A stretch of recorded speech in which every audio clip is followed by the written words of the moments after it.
अस्सलाम वालेकुम। News room में आपको खुशामदीद कहते हैं और मैं हूं सना मिर्ज़ा। फाइनेंशियल टाइम्स की एक रिपोर्ट आई और उसमें जिस तरीके से सी पैक के ऊपर तनकीद की गई और ये भी कहा गया कि पाकिस्तान में सी पैक के हवाले से पाकिस्तान तहरीक इंसाफ की हुकूमत आने के बाद शायद मुबैना तौर पर पॉलिसी शिफ्ट आने वाला है।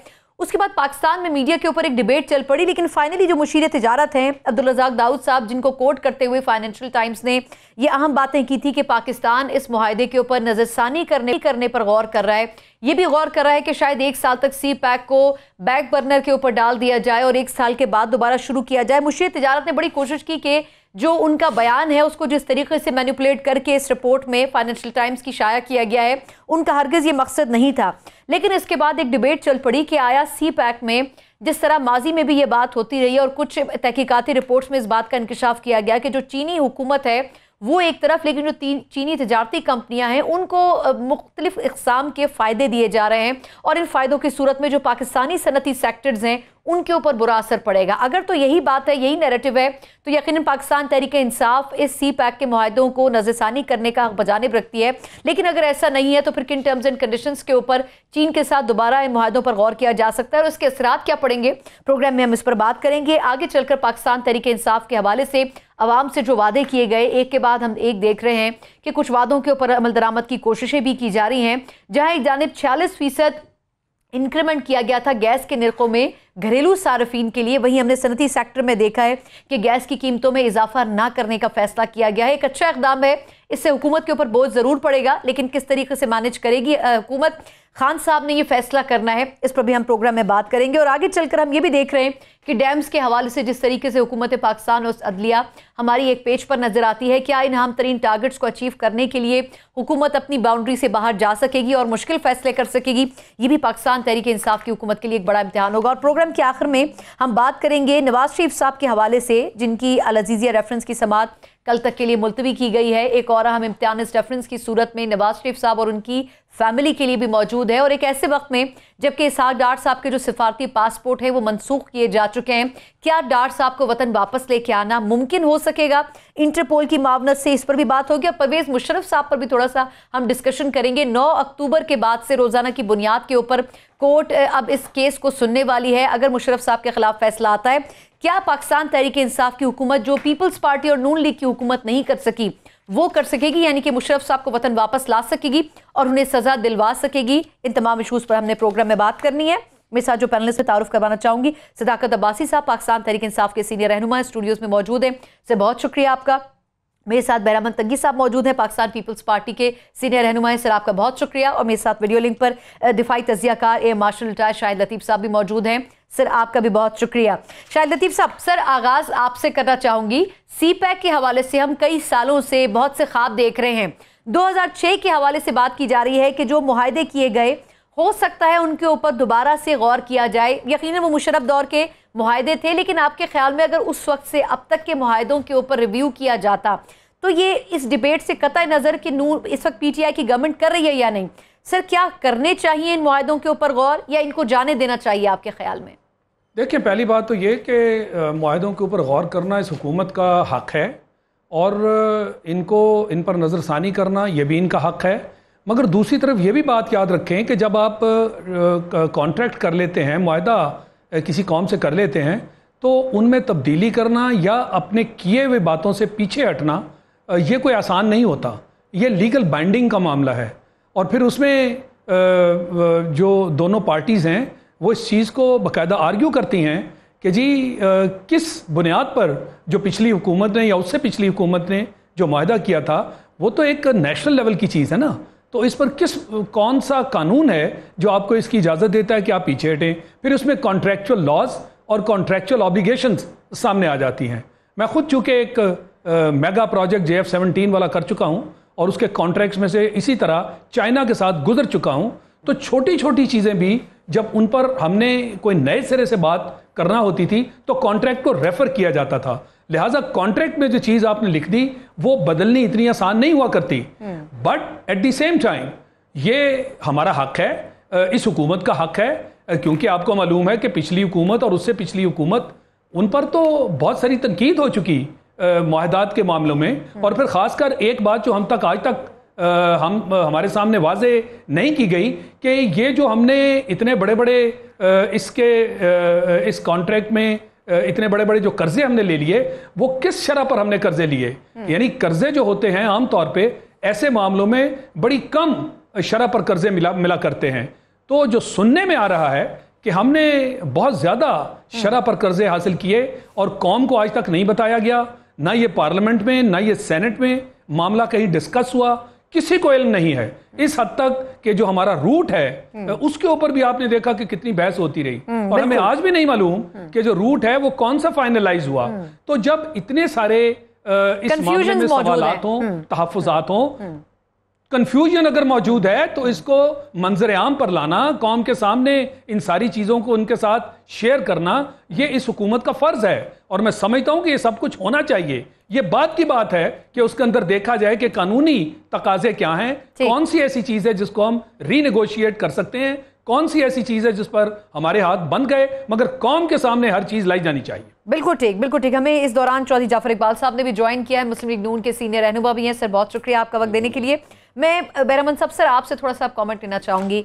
मुशर्रफ साहब ने कॉन्ट्रैक्ट को इनिशिएट किया, फिर पीपल्स पार्टी ने उसमें फर्दर जाके आगे उनके साथ मुआहदे किए, नून लीग ने भी अपने दौर में काफ़ी इसके ऊपर निगोसिएशंस की और एग्रीमेंट्स हुए।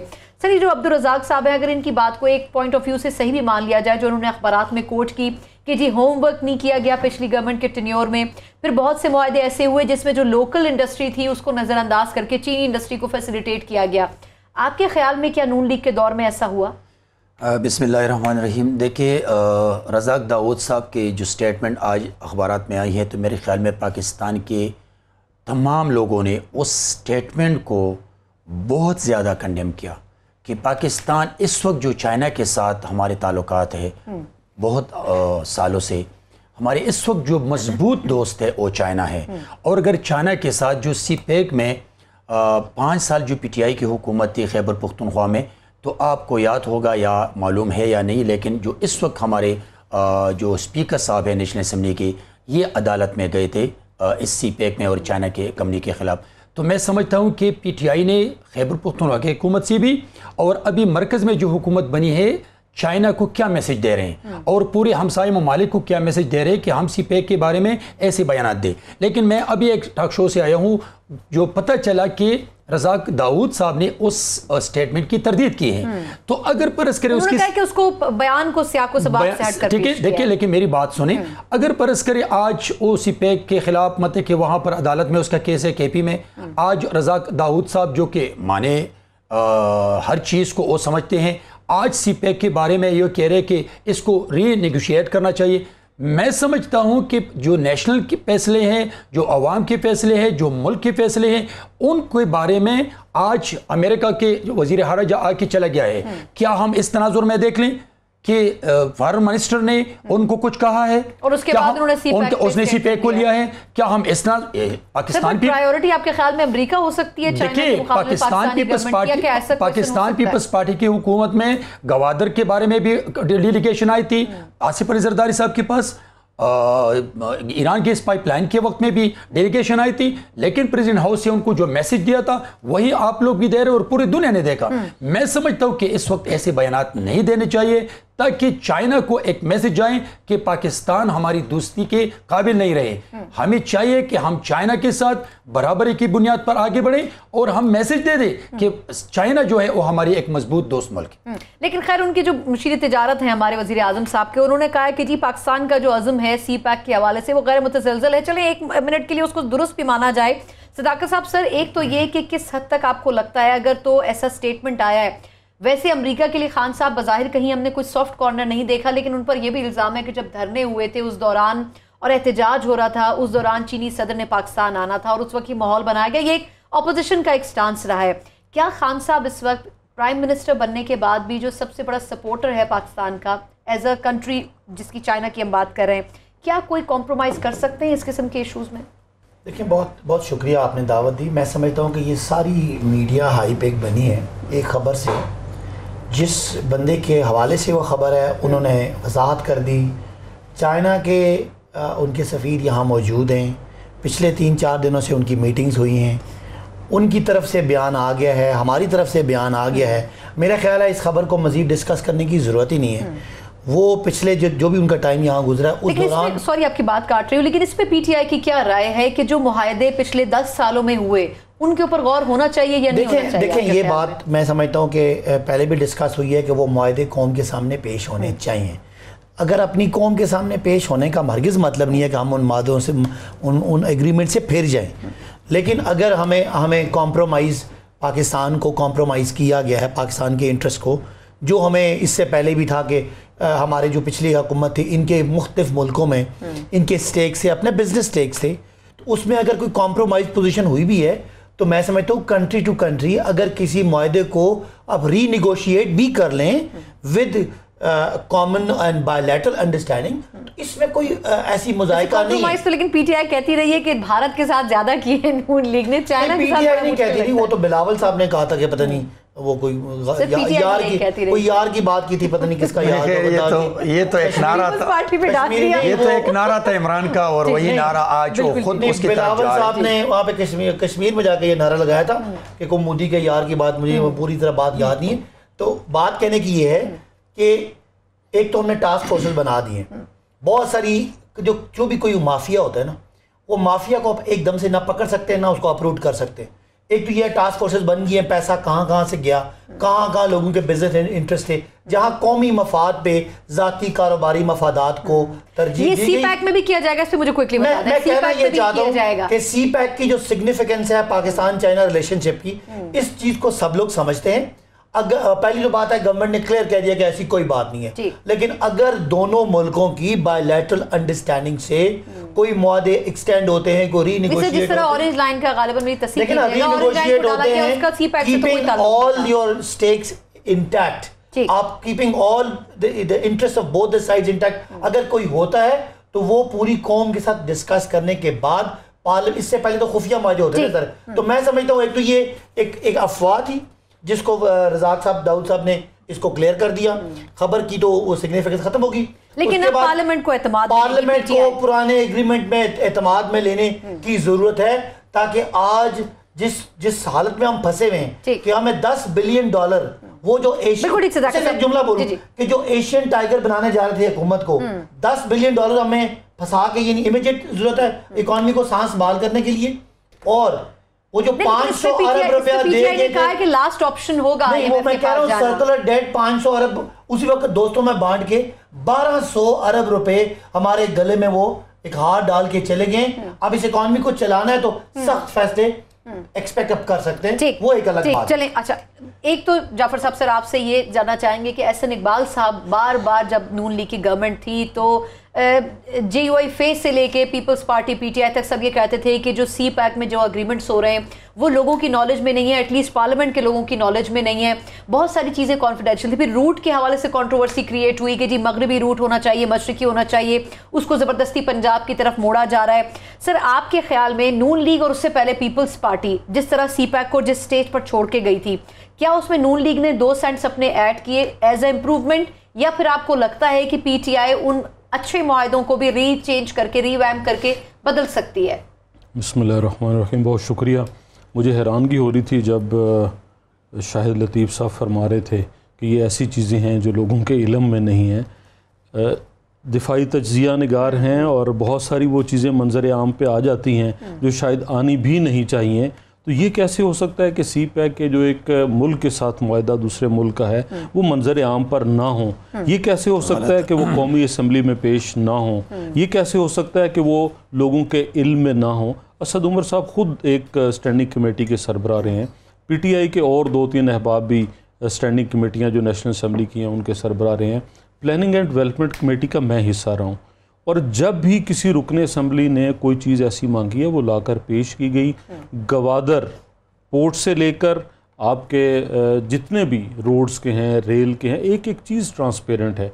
कोई ऐसा खुफिया डॉक्यूमेंट नहीं है जो किसी की एक्सेस ना हो असेंबली की, सेनेट की, पार्लियामेंट की। साहब पे ऐसे ही इल्जाम लगाया जाता था कि उन्होंने कॉन्फिडेंस में नहीं लिया बाकी लोगों को, बाकी हर एक को कॉन्फिडेंस में लेते हैं, लेकिन एक चीज़ तो हो सकती है कि आप मुशावरत से, कसरत राय से फैसला कर लें। शायद जो है वो इत्तफाक राय से फैसले ना हो सके हों, और जब इत्तफाक राय से फैसला ना हो तो उसमें फिर हर आदमी के लिए मेरे नज़दीक ये था, मेरे नज़दीक ये था। अब उसमें जहाँ तक रूट की बात है तो बहुत सारी चीज़ें ऐसी हैं जो उस रूट के बन जाने के बाद पंजाब को, KPK को, सिंध को, बलूचिस्तान को आज ख़ुद वो चीज़ें रिलेट करनी पड़ेंगी, वो साथ उधर जोड़नी पड़ेंगी। कोई ऐसी चीज़ खुफिया नहीं। अभी रुकने असम्बली हैं सदाकत अब्बासी साहब, हुकूमत में भी हैं, और मैं इस चीज़ पे आज यहाँ पे कहूँगा कि ये मुआहदों को पब्लिक किया जा सकता है। पब्लिक किया जा सकता है, क्यों नहीं करने चाहिए। और पब्लिक हैं जो गवादर पोर्ट के मुआहदे हैं, जो लोग वहाँ ज़मीन लीज पे ले रहे हैं, जो कारोबार कर रहे हैं, क्या वो खुफिया कर रहे हैं? उसमें सारी जो शराइत हैं वो सामने हैं और उसके मुताबिक हो रहा है। कोई ऐसी चीज़ नहीं है जो उससे बाहर हो। जो चीज़ उनके मशीर तजारत जो हैं उनके कहने से इंटरनेशनल मीडिया ने पहले ये खबर दी, वो किसी इंडस्ट्रियल सेक्टर है उसके ऊपर बैरून मुल्क जो किसी अखबार ने पहले वो खबर लगाई कि उनका ये कहना है। मैं गुजारिश करूँगा PTI के भाइयों से, हुकूमत मिली, आप थोड़ा तहम्मुल से, सब्र से, जो हुकूमत के अंदर बैठा होता है, जो चेयर कर रहा होता है, वो बहुत सारी चीज़ें अपने अंदर जब्त करके बैठता है। अब खबर बनने के लिए बिस्किट देंगे, चाय नहीं देंगे, चाय देंगे, बिस्किट नहीं देंगे, ये ठीक है, आप खबरें बनाएं, लेकिन खुदारा जो नेशनल इंटरेस्ट के काम हैं उनके ऊपर खबरें आप ना बनाएं। मैं एक छोटे सा वक्फा ले लूं, उसके बाद बहरामंद साहब से शुरू करेंगे कि क्या पॉलिटिकल पार्टीज को एतमाद में लिया गया था नून लीग के दौर में, और अगर इस मरतबा पब्लिक कर दिए जाते हैं एग्रीमेंट्स, तो क्या कुछ एग्रीमेंट्स के ऊपर असर अगर गौर किया जाता है तो क्या उनमें अमेंडमेंट्स हो सकती हैं या फिर नहीं? पाकिस्तानी हुकूमत ये अफोर्ड भी कर सकती है या फिर नहीं? इस पर भी हम बात करेंगे एक ब्रेक के बाद। हमारे साथ रहिएगा।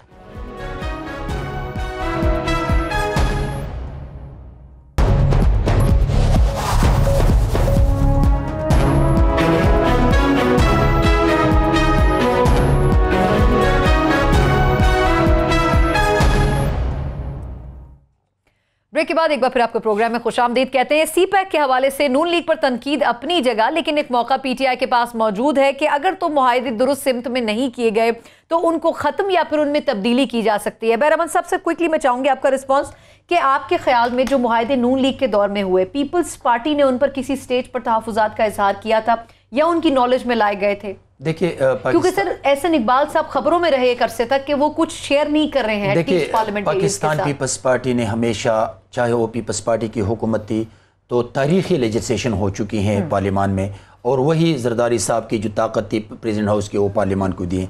फिर आपको ये भी याद है कि प्राइम मिनिस्टर साहब कितनी मरतबा वो पार्लियामान गए हैं और कौम को भी और इदारों को भी और पॉलिटिकल पार्टीज़ को भी एतमाद भी है।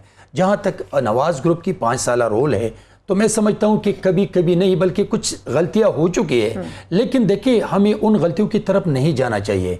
अभी हम सोच रहे हैं कि CPAC को कैसे मजबूत बनाएं।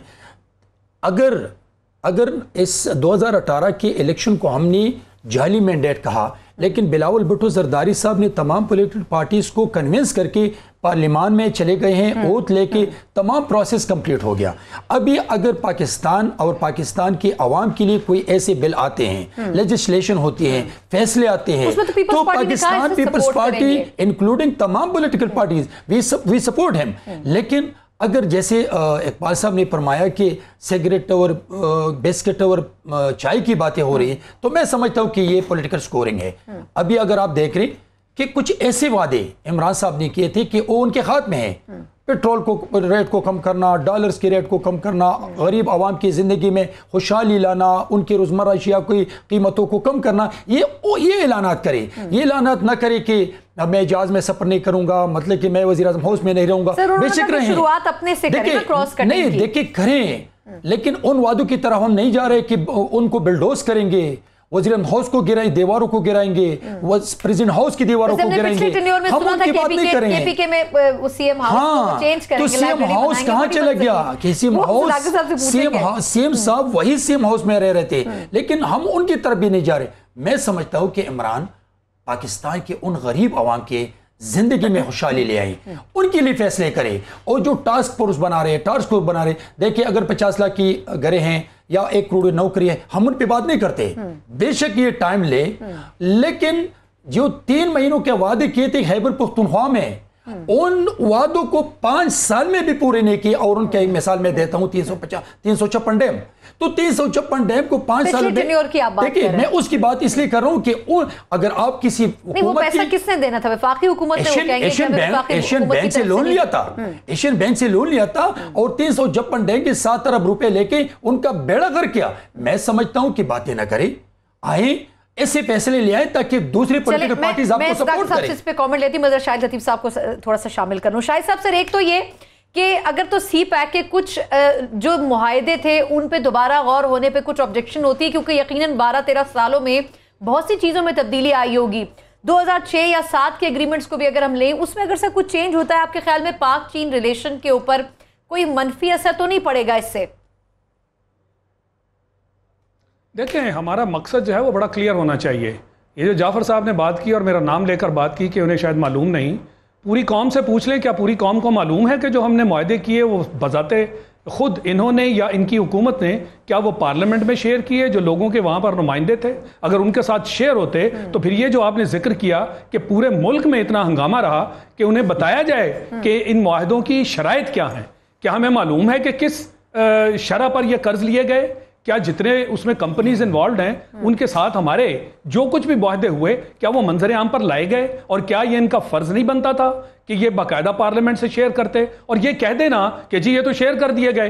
ये बातों में ना आप बात करें कि शेयर कर दिए गए, अगर शेयर होते तो फिर हम ऐसी बात ना करते। हमारा इससे कोई ताल्लुक नहीं, हम चाहते हैं कि सी पैक आगे बढ़े। जैसे मैंने कहा कि मेगा प्रोजेक्ट मैं खुद कर चुका हूं, हमारी उनसे दोस्ती है, हम हर चीज आगे लेकर चलना चाहते हैं, मगर इस कौम को बताना चाहिए कि ये किन शराइत पर आज जो इस तरह के तहफ़्फ़ुज़ात पैदा हो रहे हैं कि हमारी इंडस्ट्री का क्या होगा। क्या ये सारी बातें सामने आ गई? क्या हमने ये पार्लियामेंट में सारी बातें की?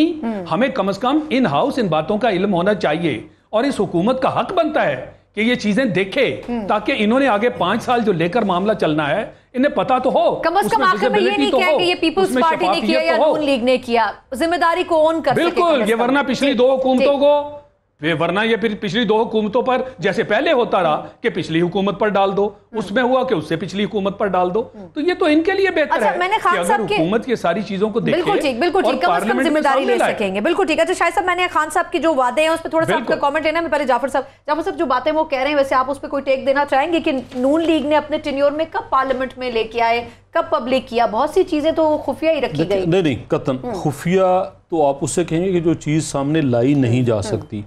बहुत सारी कितनी ही चीज़ें ऐसी हैं, हर चीज़ वहाँ पे ना हर मुआहदा शेयर होता है। मुझे कोई एक किसी मुआहदे का नाम लें जनरल साहब, मैं उन्हें सारी डॉक्यूमेंटेशन वो पहुँचा दूंगा, दे दूंगा, कल यहाँ ला के रख दूंगा। और ऐवान में लाना तो कोई ऐसी उसके अंदर कोई, और फिर वो सारे काम इसी मुल्क के अंदर हो रहे हैं, उनके टेंडर हुए, उनके डॉक्यूमेंट बने, तो कोई चीज खुफिया नहीं है। पाकिस्तानी कंट्रीब्यूशन कितना है इसमें, पाकिस्तानी फोर्स का, यानी पाकिस्तानी जो आवाम की वर्क पावर यूज की जाएगी, कंपनीज की ली जाएगी? क्योंकि बात यही की जाती रही पिछले 5 साल भी कि इसमें चीनी कंपनियों को ज्यादा फैसिलिटेट किया गया था। इस रूमर के ऊपर क्या टेक? जी, मैं मेरे डोमेन में आता था पोर्ट्स एंड शिपिंग में, उसका स्टेट मिनिस्टर रहा, तो मैं जनरल साहब को, अपना शाहिद लतीफ़ साहब को भी सारी चीज़ें मालूम होंगी, इन भाइयों को नहीं, तो मैं अर्ज़ कर देता हूँ कि वहाँ पे जो पहले 3 फैक्ट्रियाँ लग रही हैं, इसमें तजारती जोन जो है जो बिल्कुल 0 पॉइंट के ऊपर है, उसमें से 2 पाकिस्तानी इन्वेस्टर हैं और 1 चाइनीज़ है। और जो शराइत हैं वो सब के लिए एक जैसी हैं, ज़मीन लीज करने की। और ज़मीन का ओनर कौन है? वो ग्वादर पोर्ट अथॉरिटी है, जो पाकिस्तान का इदारा है। कोई चाइनीज़ किसी भी ज़मीन का ओनर नहीं है। चाइनीज़ के ज़िम्मे डेवलप करना है, इन्वेस्ट करना है। अगर मैं मिसाल दूँ, जो हमारा ग्वादर पोर्ट है उसकी जो एक्सटेंशन होनी है वो 1.5 किलोमीटर अगले 2 साल में उसकी एक्सटेंशन होगी। 4 जहाज उसके ऊपर लंगर अंदाज हो सकेंगे। पैसा वो लगाएंगे, जो अर्न वहाँ से करेंगे उसका 15% हमें मिलेगा ग्रॉस का, और 15% जो है ग्रॉस का, वो प्रॉफिट का 50% के करीब बन जाता है। पैसा उन्होंने लगाना है, डेवलप उन्होंने करना है, ऑपरेट अगले 25 साल तक वो करेंगे। हमारा उनका ये मुआहदा है, मलकियत हमारी है, प्रॉपर्टी वो हमारी होगी। काम करने की बात जहाँ तक है, चाइनीज़ के साथ भी हमारी लेबर फोर्स काम कर रही है। हमने वहाँ पे ऐसे इदारे बनाए हैं जो लोकल बलोचिस को ट्रेंड कर रहे हैं, और ट्रेंड करके वो उनकी फोर्स का हिस्सा बनते जा रहे हैं। जो हमारे अपने वहाँ PSTP के प्रोजेक्ट हैं वो कुछ 6 के करीब हैं। वो बिल्कुल ग्वादर बंदरगाह के ऊपर हो रहे हैं। उसके अंदर भी जितने लोग काम कर रहे हैं, जितनी कंपनियां काम कर रही हैं, वो सारी पाकिस्तानी हैं। तो कोई ऐसी चीज नहीं है। लेकिन आपको लगता है कि अगर उन एग्रीमेंट्स के ऊपर गौर होता है तो इसमें नून लीग कहीं भी जवाबदही होती है, तो इसमें कोई जवाबदेह तो हम हैं, क्योंकि हमने कर्जे लिए गए जवाबदेह हम हैं। कमर्शियल लोन्स हैं या दूसरे हैं? मैंने शाहिद लतीफ साहब बताया है कि इन्वेस्टमेंट चाइनीज कर रहे हैं और 25 साल बाद वो मेरी और आपकी प्रॉपर्टी होगी, वो उसके ऊपर बिजनेस करेंगे ग्वादर पोर्ट के ऊपर, उसका भी 15% ग्रॉस इनकम का हम लेंगे। तो वो कर्जा नहीं है, वो इन्वेस्टमेंट अपनी कर रहे हैं। जो ग्वादर के अंदर आपका बनने जा रहा है हवाई अड्डा, वो 5 अरब रुपया ग्रांट है, वो कोई कर्जा नहीं, कोई उसके ऊपर ऐसी चीज नहीं है। उसके अलावा जो आपके रेल का इंफ्रास्ट्रक्चर है, जो रोड्स का है, वो उन्हीं कीमतों पर जो पाकिस्तान के अंदर दूसरे मुआहदे होते हैं उसी के मुताबिक हो रहा है। ये तो जब इसका पूरा एक्सरे किया जाएगा अगले 5 सालों में इस पे डिबेट होगी। 60 अरब की बात है, ये क्या सारे का सारा ग्रांट है? नहीं जी, मैंने 5 अरब जो एयरपोर्ट बन रहा है उसकी बात की है। मैं गवादर वाले जितना मेरी डोमेन में है, जिसके फैक्ट एंड फिगर्स मैं आपको दे सकता हूं, मैं उसकी बात कर रहा हूं। आप सिर्फ अपनी डोमेन की बात कर रहे हैं जी, उसके मेरे पास फिगर्स हैं, उसके 5 अरब का नहीं है। नहीं 5 अरब का नहीं है, यकीनन नहीं है, लेकिन ग्वादर पोर्ट बुनियादी चीज है। यही चीजें बाकी मामलात में भी हैं। ठीक, अच्छा मैं सदाकत साहब सर, एक तो ये कि अगर चले ये बताना चाहिए था ना पार्लियामेंट को। जी बताया है, अगर आपने नहीं सुना, ये एक नहीं 10 दफा पब्लिक के इल्म में नहीं है। जी पब्लिक के इल्म में है।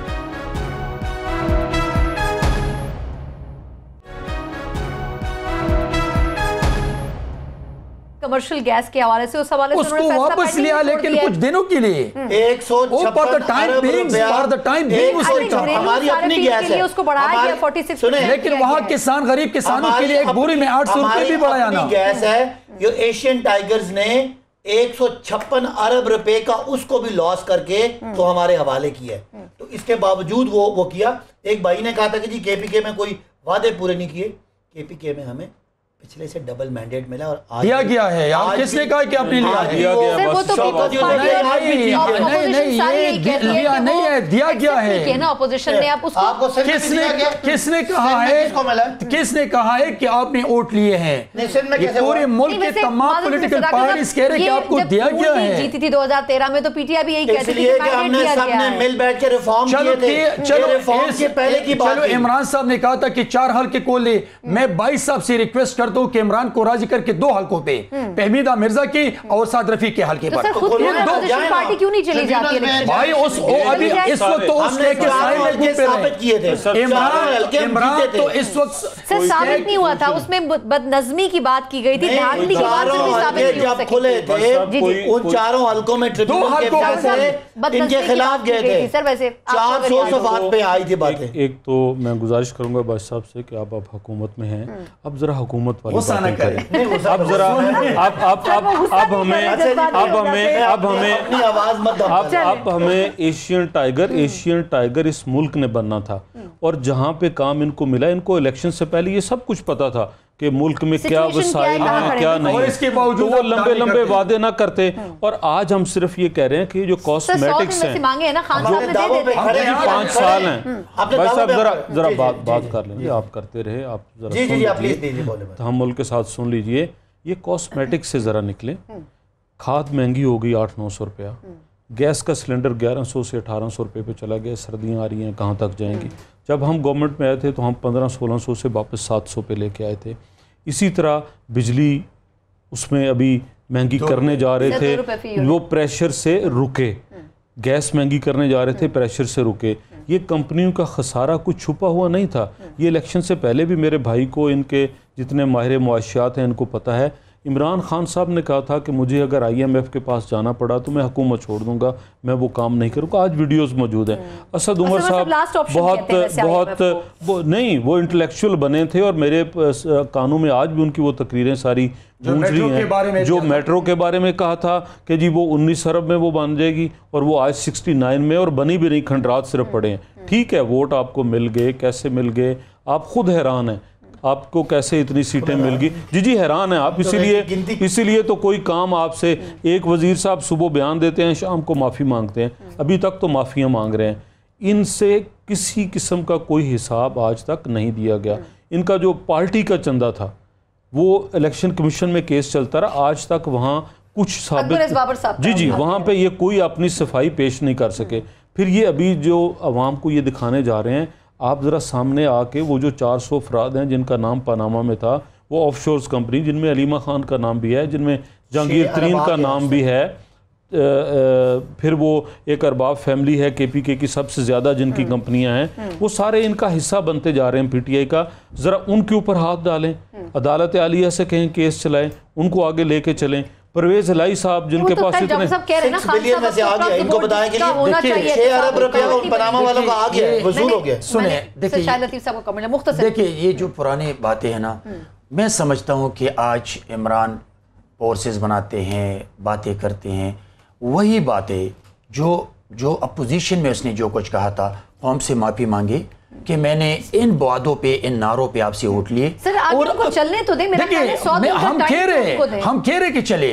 देखिए जैसे 1 करोड़ की नौकरियां, लेकिन अभी यूनिट स्टोर से 1400 लोगों को, 14,000 लोगों को निकाल रहे हैं। तो एक तरफ आप दावा करते हैं कि मैं 1 करोड़ नौकरी दूंगा, दूसरी तरफ आप यूनिट स्टोर से गरीब बच्चों की माशी कत्ल करके 14,000 लोगों को बेरोजगार कर रहे हैं। तो ये क्या मैसेज हम दे रहे हैं? यूनिट स्टोर में कौन लोग काम करते हैं? गरीब लोग काम करते हैं, डेली वेजेस पे हैं। 14,000 लोगों को अभी निकाला, क्या ये माशी कत्ल नहीं? तो आपने जो वादे किए हैं उसकी माफी मांगी, और आप खुदा के लिए इस मुल्क के गरीब आवाम की जिंदगी पे अमल कर, रहम करें। आप लोगों से रोजगार मत छीने, आप यूनिट स्टोर को खत्म मत करें। शाहिद लतीफ साहब से करने दें, ब्रेक एक ड्यू हो चुकी है। शाहिद लतीफ साहब से मुझे क्विकली एक रिस्पॉन्स एक छोटी सी चीज पर दे दें। खान साहब से ट्वीट पे कहते हैं कि पाकिस्तान को 300 अरब रुपए मुंजमद कर दिए हैं पाकिस्तान के, और प्रॉपर्टी की अगर मैं बात करूं तो उन्होंने कहा कि 34,000 कनाल से ज्यादा सरकारी जमीन देही इलाकों में सरकारी जमीन मौजूद है, और उन्होंने कहा कि 17,000 कनाल से ज्यादा शहरी इलाकों में। अगर इसको इस्तेमाल कर लिया जाए तो पाकिस्तान को 300 अरब रुपए दुनिया से कर्ज ना लेने पड़े। सर क्या आपके ख्याल में खान साहब अगर इसको सेल आउट कर दें तो क्या ये बेहतर फैसला होगा आपके ख्याल में? देखिए ऐसी अराजी जिसका फ़िलहाल कोई और मकसद नहीं, और अगर वो इस्तेमाल करने से कौमी मफाद में एक चीज़ सामने आती है और कौम के ख़जाने में फ़ायदा पहुंचता है, तो कम से कम वो जो अरबों कौमी ख़जाने से खा लिए गए उससे तो बेहतर है ना। वो चीज़ें तो साबित हो गई, जो कौमी ख़जाने को नुकसान पहुंचा साल 8 साल से, अगर वो चीज़ें हमारे सामने हैं। और आज अगर अराजी जिसको आइडेंटिफाई किया जा रहा है जो कौम के मफाद में बेहतरी के तौर पर इस्तेमाल की जाती है, तो क्या उसमें कोई हर्ज है? मैं ये समझता हूं कि, और वैसे भी ये जो तनकीद की जा रही है, खुदारा अभी तो महीना नहीं गुजरा, इसको जरा रोक लें। ये तो उन्होंने भी कहा कि 100 दिन तो मुकम्मल होने दें। ये जो पिछले दिनों उन्होंने सहाफ़ी हजरात जो है उनको बुलाया था, उन्होंने यही कहा था ना कि आपकी तनकीद हम लेंगे, मैं उसके जवाब भी दूंगा। तो ये सारे सवाल, फिर उनके खुद ही जवाबात, और फिर चीज़ों की कीमतों के जो है वो सारे के सारे इस तरह तनकीदें करनी, मैं समझता हूं कि ये 5 साल जो कुछ करते रहे, कम से कम को 2-4 महीने तो दे दें। इसलिए ये तनकीद इस वक्त बेजा है। और ये जो अराजी की आपने बात की, जो कौम के मफाद में चीज है, खुलेआम पार्लियामेंट में आनी चाहिए, इस पर डिस्कशन होनी चाहिए, पार्लियामेंट का अप्रूवल होना चाहिए। जमीनों वाले पे मैं सिर्फ ब्रेक के बाद आपका कमेंट ले लूं, जहां बात कर रहे हैं कि छोटे छोटे इकदाम अगर खान साहब कर रहे हैं, जो अगर हम ये शफाफ तरीके से होना चाहिए जो कुछ होगा। बिल्कुल ठीक, ये कॉस्मेटिक अगर स्टेप्स हैं, तब भी उसके बावजूद अगर इसको आवाम में पजीराई मिल रही है तो शायद PTI की गवर्नमेंट इसे फॉलो कर लेगी। लेकिन जो इंपॉर्टेंट डिसीजंस हैं वो एहतसाब के हवाले से हैं, कानून के हवाले से, मुशर्रफ साहब की वापसी के हवाले से कितना PTI का स्टांस इंपॉर्टेंट है और स्ट्रॉन्ग है, इस पर बात करेंगे। डार साहब को अगर वतन वापस लाना पड़ा तो PTI की पॉलिसी क्या होगी और क्या तरीकाकार होगा और क्या ये कर भी सकेंगे, इन इश्यूज पर भी बात करेंगे। एक ब्रेक के बाद हमारे साथ रहिएगा।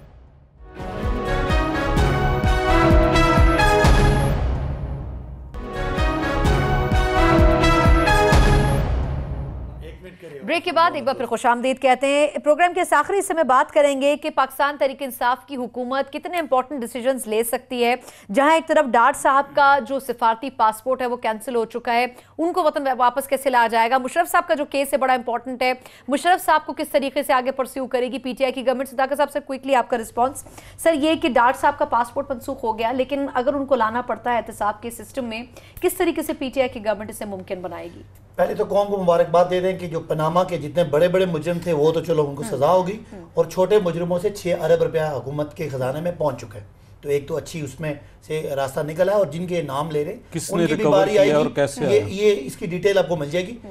मैं आपको ये खबर दे रहा हूँ कि 6 अरब, ये पीटीआई की गवर्नमेंट है, आप कह रहे हैं कि करवाएं। 6 अरब आज तक क्या है यार, पीटीआई की खुदा का खौफ गवर्नमेंट, सुन लेना, नैब लेके आया है, सुप्रीम कोर्ट लेके ये आया मैं है। डिटेल आपको अगले 1-2 दिन में तो इसमें सारी आ PTI का क्या रोल है? ऐसे पीटीआई डिटेल का किस बात रोल की? ये है कि जो लोग पनामा कर रहे थे, कौम को उसका फायदा सर, लेकिन ये तो मिलना शुरू हो प्रोसेस गया। होगी ना काफी जी, अरसे से, या इसके अभी बाद 2-3 दिन में ये सब केस कुछ हो गया? कहाँ हमारी चले, प्रायोरिटी, किस कोर्ट में चले? हमारी तरजीहात में तो पनामा में तो जहांगीर तरीन भी है ना, और है उससे ना, कितनी रिकवरी सुन कर ले, रहे हैं।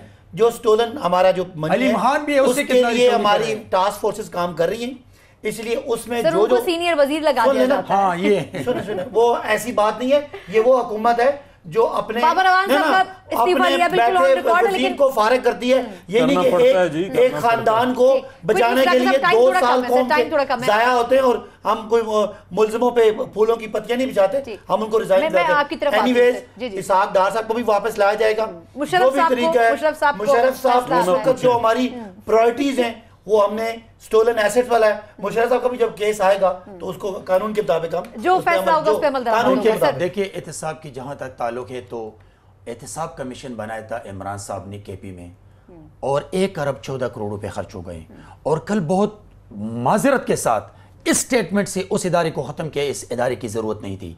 वो इदारा किसके लिए बनाया था? जियाउल्लाह अफरीदी साहब मिनिस्टर थे पीटीआई के, उसको अरेस्ट किया और फिर इमरान साहब ने तकरीरों में कंटेनर पे धरनों में उस पर सियासत की कि मैंने अपने वजीर को जेल में डाला, लेकिन वो बाइज्जत निकल गया। आज वो पाकिस्तान पीपल्स पार्टी के जाले हैं। लेकिन मैं इस भाई से पूछना चाहता हूं कि जो 5 साल में आपने एहतसाब कमीशन का और एहतसाब का जो बेड़ा गर्क किया केपी में, आप मुझे बताएं 1 अरब 14 करोड़ रुपए का कौन जिम्मेदार है और उसमें कितने केसेस आपने किए हैं और कितने सौ रिकवरी किए? वही हशर आपका मरकज की हुकूमत में। हमने अपने वोटर को जवाब दे दिया, वोटर ने हमें री इलेक्ट कर दिया, वो हमारे एहतसाबी लेकिन अमल पे एहतसाब कमीशन हमारी नहीं चल रहा है। एहतसाब कमीशन का मैंने आपसे सवाल किया। हमारी वो ये कमजोरी हो बात- सकती है। ये बात दुरुस्त है। हमारी वो कमजोरी हो सकती है, हम उसको कमजोरी ये को तो मान इमरान ने लेंगे, हम एक्सेप्ट किया नहीं था कर सके, कि नहीं अगर accept किया ना। अच्छा हुआ कि हमें मरकज में मैं तो- हुकूमत नहीं मिली थी, हमने मैं- यहाँ कुछ डिलीवर नहीं किया, Accept- तो फिर आप कैसे कहते हैं कि अच्छा, लोगों ने हमें डिलीवरी पर रोक दी? सुन लेना, एहतसाब वाले मामले पे केपीके में हमारी हम अपना आइडियल परफॉर्म नहीं कर सके, हमने एक्सेप्ट किया, लेकिन पैसा KPK लास्ट में 2 मिनट से मुझे जाफर हमें साहब को लोगों ने देना कर मुझे- दिया है, ठीक। दोबारा मैंडेट दे जाफर दिया। साहब, मुशर्रफ साहब के जैसे बारे में आपको सर जी, पहले मुशर्रफ साहब के बारे में कुछ नहीं कर पाएंगे। जहां फवाद चौधरी साहब ने कह दिया वो एक सियासी केस है, उसे किस अंदाज में ये डील करेंगे वो एक आगे pitch पे नहीं है आगे पता चलता जाएगा। ज़मीनों की बात कर रहे थे शाहिद लतीफ़ साहब, ज़मीनें मुख्तलिफ इदारों की हैं और वो उनके इस्तेमाल में आती हैं। बनी गाला का घर सब के पास नहीं है कि वो जब मूव करें तो रह सकें, ना जहांगीर खान तरीन का त्यारा है हर शख्स के पास कि वो इस्तेमाल कर सके।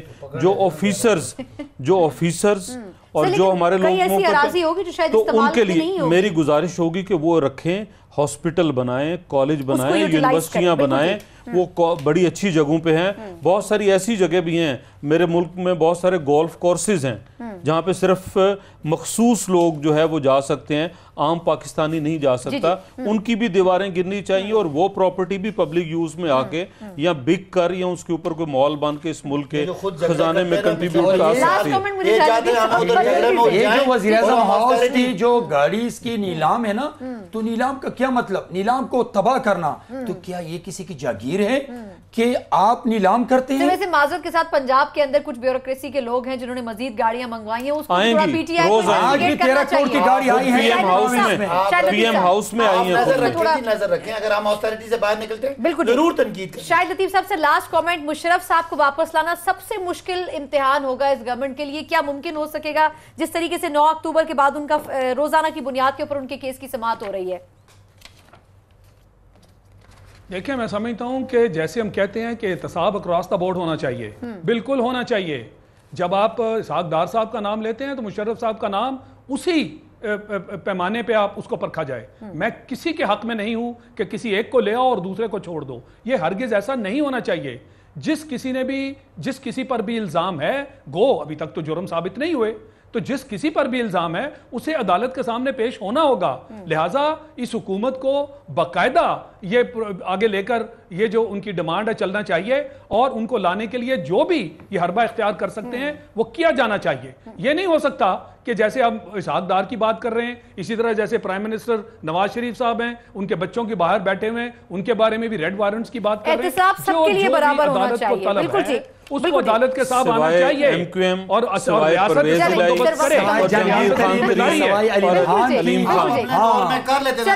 एक पाकिस्तान तहरीक इंसाफ के लिए एक बड़ा इम्तिहान ये होगा कि क्रॉस द बोर्ड एहतिसाब, बार बार खान साहब नारा लगाते रहे, किस तरीके से मुमकिन बना सकेंगे ये आने वाले चंद माह में सब पर वाज़ेह हो जाएगा। प्रोग्राम से मुझे इजाजत दीजिए, अल्लाह हाफिज।